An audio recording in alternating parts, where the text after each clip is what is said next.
Well met, adventurers, and welcome back to The Rogue's Journey, a classic World of Warcraft hardcore playthrough where we try to get to max level and maybe even beyond with self-found mode active, meaning everything we want to do or get, we have to do it ourselves.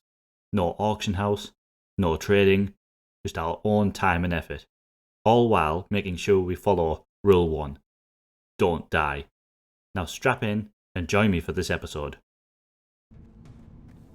Starting up today, after we entered Darnassus for the first time, we've got some quests to hand in and collect.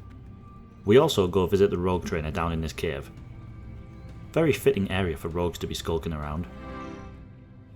We get given a quest to do a sneaky business and steal some clues from a satyr hiding out at the north end of the zone. We'll get to that later, but it does get a little sketchy. We finish up in the city by depositing a bunch of stuff in the bank for storage. At this point of playing, I hadn't fully decided on what my plan was going to be for the professions, so I held on to the leather just in case I wanted to try crafting some leather armour. As mentioned last time, this didn't end up being the final decision, so I do eventually come back and just sell what we have. Leaving the safety of the city and back out into the wilderness, the first port of call is to head down into the barrows underneath the area where we did our small farming session last time with the furbolgs. We've initially been tasked with grabbing 4 items down here, each from different sections of the cave system. Down here though, there is also another small quest line, which normally wouldn't take too long. However, it still takes us 16 minutes to get the one quest item to drop from these damn shamans. Quite a common thing that happened in classic WoW, so definitely expect more of this throughout the entire leveling journey. Anyhow, we turn in the voodoo charm back to the druid, and he tasks us with our second grim task of the playthrough. He wants us to kill his own physical body, and then use the voodoo charm we just collected to free his spirit. Now I needed to think long and hard about this. It brings forth many questions of morality to consider, and weigh up on the pros and cons of taking on such a task. I'll get back to you when I've decided. Dragons! So apparently man turns into a bear when you pull him. Other than that, he's literally just the same as any other enemy in this place, so nothing to worry about. Let's do the deed and get him freed. Turn the quest in, grab our danger pay and scoot on out of here. Hitting level 11 from the turn in, we grab the second point of improved Sinister Strike, so we've now reduced the energy requirement for the skill by 5. Doesn't sound like much at face value, but when you think it's the main ability we will use from here on out, it makes a hell of a difference. We turn in the relics we collected in the barrows for a staff which sells for a whopping 3 silver, and the guy gives us a quest to head down to the area where we found Grimmaw, the rare mob last time, and take down another furbolg. These guys really do want us to become killing machines, don't they? So now I decided it was time to head north and see if we can complete the thievery task given to us by our rogue trainer.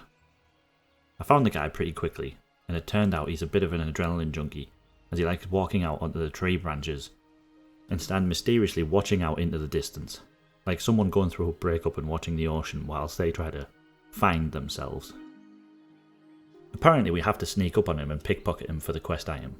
I didn't know this at the time, so I went gung-ho and pulled him, only to be given a lovely little welcome by 3 little friends of his. Needless to say, I absolutely shit my pants when this happened and dipped, pop sprint to run away until only one was chasing me and killed it off. Then healed up and took out the remaining muscle.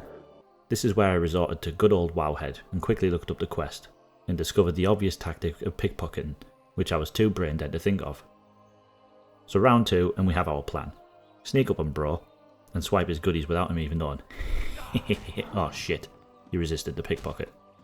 So hindsight is a beautiful thing, and I probably should have waited until sprint was off cooldown again, because for all I know, he's now going to summon his cronies again.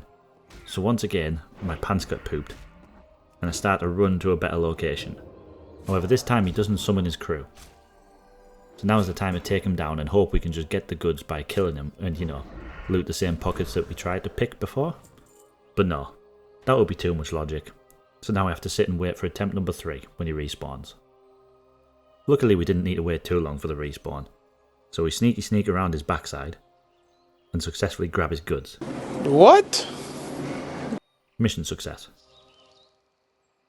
Next up is a big spudder, but unluckily someone has already taken her down.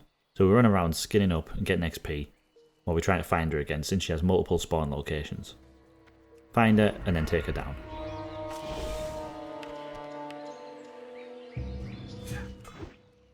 finish up another quest from the Timberlings, and head on back to Darnassus to clear up our bags and hand in the quests.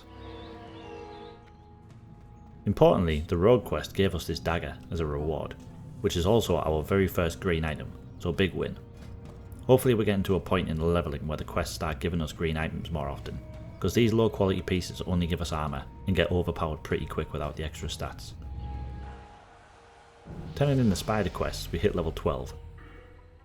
So with the talents, we definitely want to head to precision and max it out, to gain the full 5% increased chance to hit with melee attacks.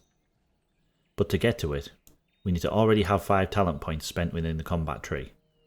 We have a choice here. Either put the next 3 points into improved gouge to increase the duration of the gouge effect, or go into lightning reflexes and improve dodge chance.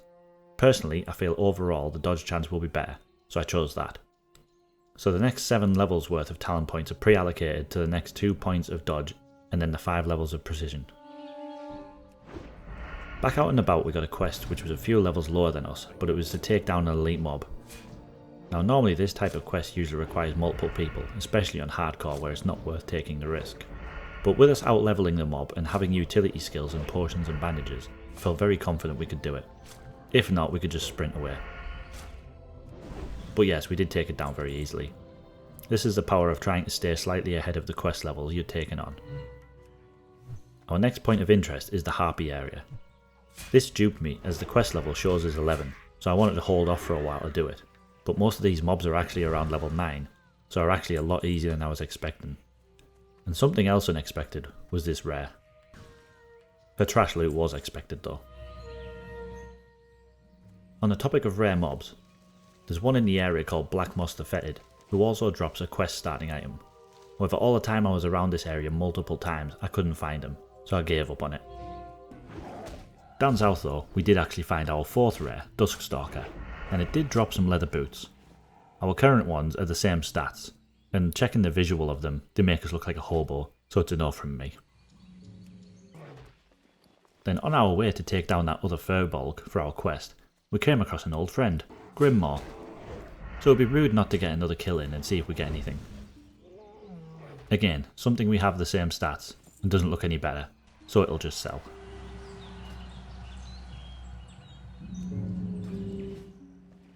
Getting to the furbolg for the quest though did take some tactical planning to clear our way through without risking pulling too much at once, so we take our time and get the job done and head back to turn in our final quest of our first zone. We will be leaving the quest mentioned before, which drops from the rare, and leaving the escort quest, as for now it's not really worth the risk, as escort quests can easily spiral out of control if you get unlucky. So with those done, we've now finished the Teldrassil area and can head onwards to Darkshore for the next step of our adventure. I did contemplate getting to one of the other starting areas and grab some easy XP from more quests that are slightly below our level. The problem with this is that to get there I have 2 options. Manually travelling there, which requires us to run through wetlands, which is a level 20 to 30 zone and will be extremely dangerous for us. Or try and get a portal from a mage, which will also be difficult because we can't trade with other players to pay for the portal. So Darkshore it is. Making our way through the portal in Darnassus to the outside, there are 2 methods of transport between Teldrassil and Darkshore. These are a boat and a flight master. The boat is on a constant rotation between the 2 locations, so you may get lucky and it's just pulling up for you, or it's just left and you'd have to wait quite a while for it to return, so generally it's just better to grab the flight master point. There is a quest giver here which asks us to take a package to Darkshore, so naturally we kindly accept this arduous task and head over, taking in the sights as we fly over.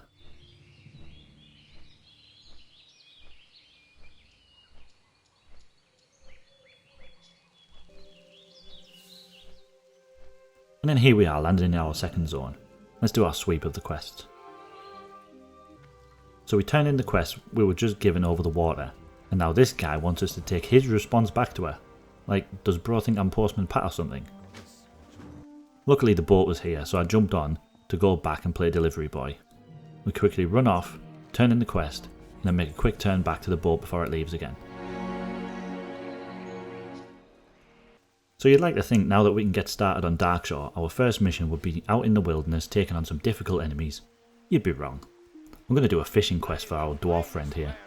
So we learn fishing from him, grab a rod and baubles to fit to the rod to improve our fishing for a short period of time, and get to work. Fishing itself can be a handy profession to keep on top of in some spare time. For us, it'll be good to keep along with, as it'll help us level our cooking skill and give us more options for food buffs as we level up. You can also get lucky and find random floating debris along waterfronts, which can fish up items such as chests with goodies in it. So definitely handy to have. Moving onwards towards grabbing this washed ashore creature, we make our first encounter with Warcraft's #1 noob killer, Murlocs. I am Murloc! I am king of the sea, but I'm not Aquaman! Death will rise, hear our cry! I am Murloc!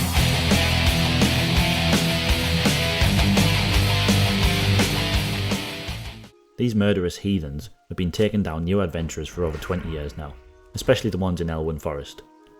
Luckily, I've learned a thing or two since those early days, so they don't pose too much of a problem for me now. Just employ the same safety tactics as always, control a fight area, and move the enemies to where you want them. Later, we come to an area with loads of little demon sprites taking over the area. With this quest, we literally become jewellery robbers, because the guy wants us to kill them, then take their earrings. Like, you okay bro? Anyways, this area could also serve as another spot to do a potential farm to try and earn some cash. They drop silver, cloth, and obviously have the slim chance to drop pieces of gear. And we're a safe level above them, so the chances of us dying is slim. Maybe one to keep in mind. So we hand over the goods to the guy, and next he wants us to kill some satyr, something we have a little experience with already. Then grab the moonstone seal from one of them, but we're going to come back to that later. Back in town, turning quests in, we get given a green leather belt. Unfortunately, it has intellect, which we don't want, but it's still better than the belt we have, so we'll take it for now until we can replace it later.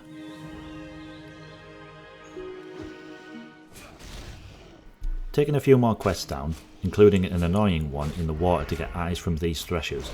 Apparently 95% of these guys don't even have one eye. Then after turning and selling, we officially hit our first 1 gold milestone. It doesn't last long though, as we head back to Darnassus to hit the rogue trainer and learn the next rank of Sinister Strike. Hit the profession trainers to keep those up to date. And then also grab a herb pouch as our last bag slot.